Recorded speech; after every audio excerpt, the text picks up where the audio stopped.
Let's transition to, obviously, you guys, current head coach, former head coach, black coaches in the NBA are few and far between. Doc Rivers was let go, but then immediately picked up. Ty Lue was picked up by the Clips. Nate McMillan was fired. Alvin Gentry was fired. Where does it stand? Maybe six current? Six now. With T. Lue and then Doc getting back on, it's at 6 out of 30? Yeah, 6 out of 30.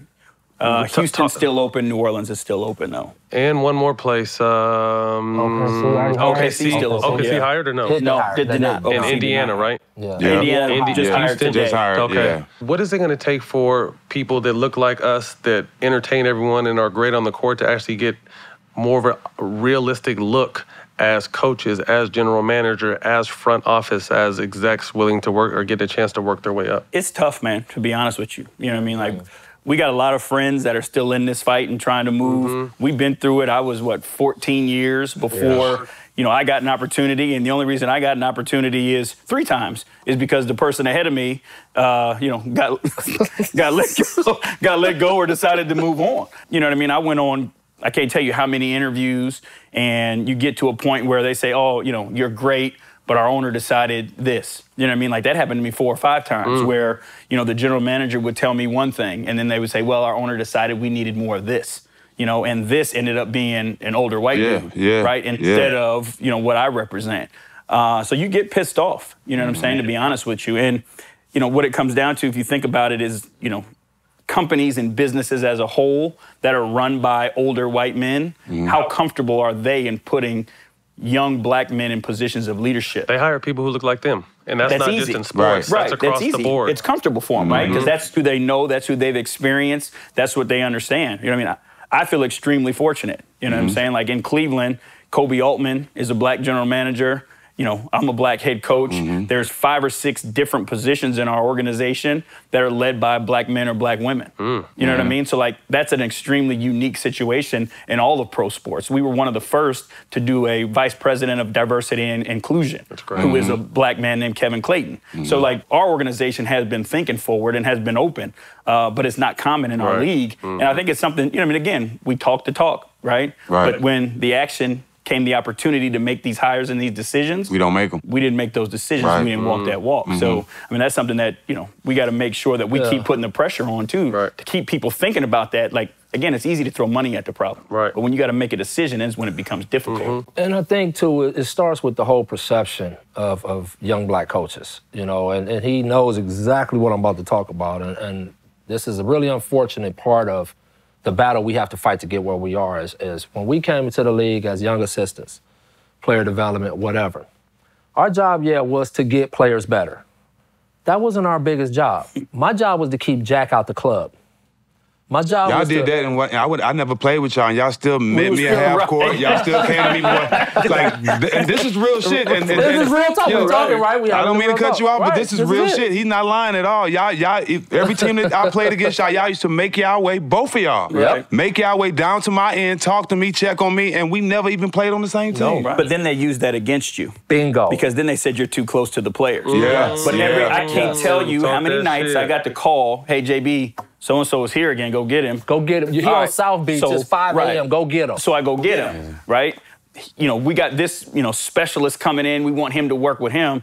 He won't do it if we ask him, but JB, will you ask him to do it? Because he'll do it because of your relationship, right? And then when it came time for promotions or moving up, it was, you're too close to the players. You know what I'm saying? They're not your friends. And he knows, right? Damn if you do, damn if you don't. I was at his wedding. Right? This happened at his wedding. My wife and I are in the suite. We'll get, Gary go to another event for his wedding. We're down in Mexico having a great time. I get a call from a good friend of all of ours, Mike Brown. My guy. Mike Brown is our guy. I went to same college as Mike. He's the reason I'm even in the league. Mike Brown called me and said, Fizz, I got to talk to you. I'm like, what's up? He's like, it's a certain contingency of people out there that's trying to hold up your opportunities from being the head coach. And I'm like, what are you talking about? Like, I ain't even thinking about it. He said, it's people saying you're too close to your players.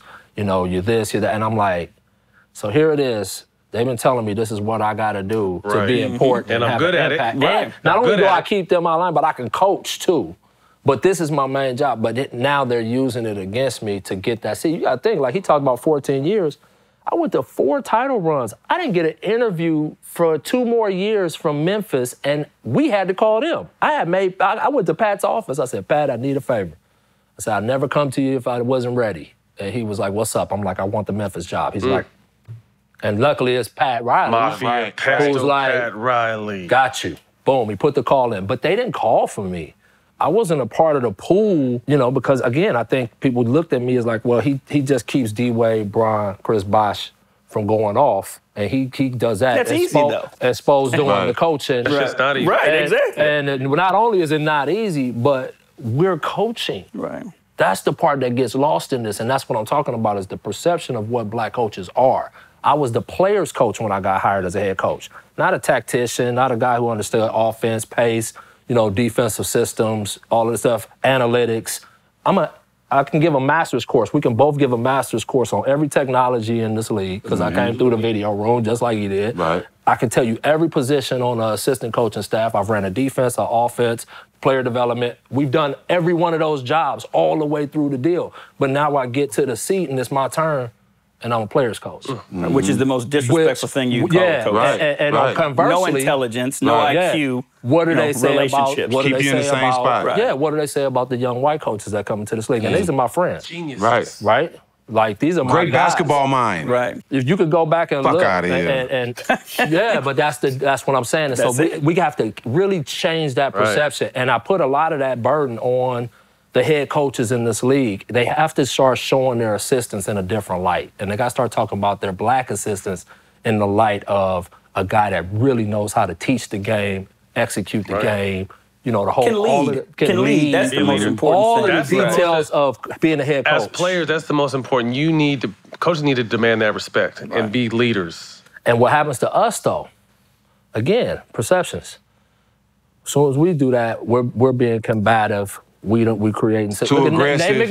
Nate McMillan has got an extension. And then they still fired him. Yeah. But what they say is he's too hard. He runs his practices are too long. He's da-da-da-da. But if that was Coach K or somebody else, you'd be saying, what a coach. He really holds them accountable. He's really putting that stamp down, you know? And so that's how it kind of goes where we got to walk that walk. It's too many people that's never played the game, have a input and have a say-so of how the game is ran. That's a big problem, too. And one reason why players are not involved in who coaches coach their team is because they would pick coaches like y'all. Coaches that they can talk to outside of basketball, coaches that they feel comfortable talking to about any and everything. Came from where we came Even from. with Steve Nash, he's not black, but they picked him because he's a two-time MVP. He's been in wars. He's been in the NBA. They know that they can trust him when it comes down to the game. Right. And here's where I would ask, and I would challenge all the players. You do have power. You do have voice. Yeah. Right? Yeah. So the Steve Nash is a clear picture to all of us of the power that players do have. No question. So don't use it as a way out. Like, use your voice. You know what I mean? If it matters, like, if it matters to you and all these things, like we keep talking about the impact and equality and equity, if it matters, use your voice. Because they have to listen. Not just for this, but for that too. Yeah, exactly. They have to listen. But here's the important thing, though. See, you guys are retired, and now you're in a world where you look at people's occupations differently. Yeah. It has to happen when players are in the uniform. Current. I'm glad I wasn't put in no position like that. Yeah. Y'all have been playing by y'all damn self. I'd have been chilling. I damn sure wasn't showing up. Well, my thing too is, I mean, I could be wrong, but I think it's obviously I don't even want to use your leash or your rope is shorter because it's just not the time. But I feel like it's dangerous because, like I said, I've known you for a long time, and I talked about your situation. You got an opportunity to coach first and foremost, which is a blessing, but it's two fucked up teams. You know what I mean? So you can only do so much, and then, look who he had and look what they did. Well, motherfucker, look what you gave them. Right, you know what I mean? Like, job. Exactly. You look at the job you gave him and the roster you gave them, and then, he couldn't do this here, he couldn't do this there, so he must not. So it's dangerous, and like I said, I don't like to. Steve is friends of ours. I play with Steve. He got a job with 2 superstars. Steve Kerr got a job with 3 all-stars, 2 superstars. Like, you don't see black coaches getting an opportunity to lead a team that is ready to go. Never. You get black coaches the jobs that they got to build. Not too many people, but then you don't really give them a chance to build. Right. You know what I mean? It takes 2 or 3 drafts, 3 or 4 seasons to really have an identity as the coach's identity. You can't get motherfuckers in and out. Yeah. Like, how do you build? You can't build anything and this from is that. something, for me, it's personal, but it's like, My dad been through this shit for a long Oh time. my God. You know what I'm saying? Like The my worst dad's of first it. job was in 1972 in the NBA, right? He's still working with us in Cleveland. But you look at his head coaching jobs, and it was the same shit. You know what I mean? He got a young team with the Wizards, or they were the Bullets at the time, with C-Webb and Juwan and George Mirasan and Strick and those guys. But all the other jobs, like all of those jobs, like he had to get and he had to build it. Yeah. So if you think about from his first job was with Seattle in 1985, head coaching job, right? From 1985 to 2020, we're having the same conversation. Yeah. You know what I mean? So that's like what's what's wrong. changing? What can change? What is being done to change? Is there talks amongst the organizations, amongst the coaches union? Like, what kind of stuff is being talked about? Well, we do have a very strong coaches union. I'll give them a ton of credit for that. David Fogel is the executive director. Rick Carlisle is the head of it. And, you know, they are making pushes to try to help, you know, minority coaches, black coaches get interviews.